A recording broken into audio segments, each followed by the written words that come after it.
ബിസ്മില്ലാഹിർറഹ്മാനിർറഹീം. ഇന്നൽഹംദുലില്ലാഹി വസ്സലാത്തു വസ്സലാമു അലാ റസൂലില്ലാഹി വഅലാ ആലിഹി വസഹ്ബിഹി അജ്മഈൻ. അസ്സലാമു അലൈക്കും വറഹ്മത്തുള്ളാഹി വബറകാതുഹു. ഇമാം ഷാഫി റഹ്മത്തുള്ളാഹി അടക്കം പണ്ഡിതന്മാർ നല്ല വിദ്അത്തുകളുണ്ടെന്ന് പറഞ്ഞിട്ടുണ്ടല്ലോ എന്നതാണ് സമസ്തയുടെ ചോദ്യം. എന്നാൽ ഷാഫി മദ്ഹബിലെ പ്രമുഖ പണ്ഡിതനായ ഇബ്നു ഹജർ ഹൈതമി ഇത് വ്യക്തമാക്കുന്നുണ്ട്.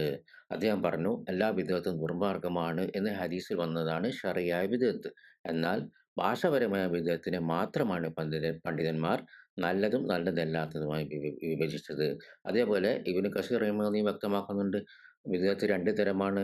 ശർഈയായ വിദ്അത്തും ഭാഷാപരമായ വിദ്അത്തും. നബി സ്വല്ലല്ലാഹു അലൈഹി വസല്ലം ഹദീസിൽ പറഞ്ഞ ദുർമാർഗമാണ്, അനാചാരമാണ് എന്ന് എന്ന് പറഞ്ഞതാണ് ശർഈയായ വിദ്അത്ത്. എന്നാൽ ഭാഷാപരമായ വിദ്അത്ത് എന്ന് പറഞ്ഞാൽ അത് ഉമർ റളിയല്ലാഹു അൻഹു തറാവീഹ് ജമാഅത്തായി കൊണ്ടുവന്നപ്പോൾ എത്ര നല്ല ബിദ്അത്ത് എന്ന് പറഞ്ഞതാണ്. അപ്പോൾ ഇബ്നു കസീർ ഇതിൻ്റെ അറബി വാചകവും പിന്നെ സ്രോതസ്സും ഈ വീഡിയോയുടെ ഡിസ്ക്രിപ്ഷനിൽ കാണാം. അതേപോലെ ഉമർ റളിയല്ലാഹു അൻഹു ഉസ്മാൻ റളിയല്ലാഹു അൻഹു നടപ്പിലാക്കിയ ജുമയുടെ 2-ാം പങ്കിന് നല്ല ബിദ്അത്ത് എന്ന് പറഞ്ഞിട്ടുണ്ട്. ഭാഷാപരമായ ബിദ്അത്തിനാണ് ഇമാം ഷാഫി റഹിമഹുല്ലാഹി അടക്കം ചില പണ്ഡിതന്മാർ വാജിബ്, മുസ്തഹബ്, മുബാഹ്, മക്രൂഹ്, ഹറാം എന്നിങ്ങനെ 5ആയി വിഭജിച്ചത്. അതിനാൽ ബിദ്അത്ത് എന്ന പദം പണ്ഡിതന്മാർ ശർഈയ അർത്ഥത്തിലാണോ ഭാഷാപരമായ അർത്ഥത്തിലാണോ ഉപയോഗിച്ചതെന്ന് നാം മനസ്സിലാക്കണം. അതുകൊണ്ട് ഇതൊരു ഭാഷാപരമായ ബിദ്അത്ത് എന്ന് പറഞ്ഞാൽ ഒരു പുതിയ അനാചാരം മതത്തിൽ കൊണ്ടുവരലല്ല. സുബ്ഹാനക്കല്ലാഹുമ്മ വബിഹംദിക അശ്ഹദു അൻ ലാ ഇലാഹ ഇല്ല അൻത അസ്തഗ്ഫിറുക വഅത്തൂബു ഇലൈക്.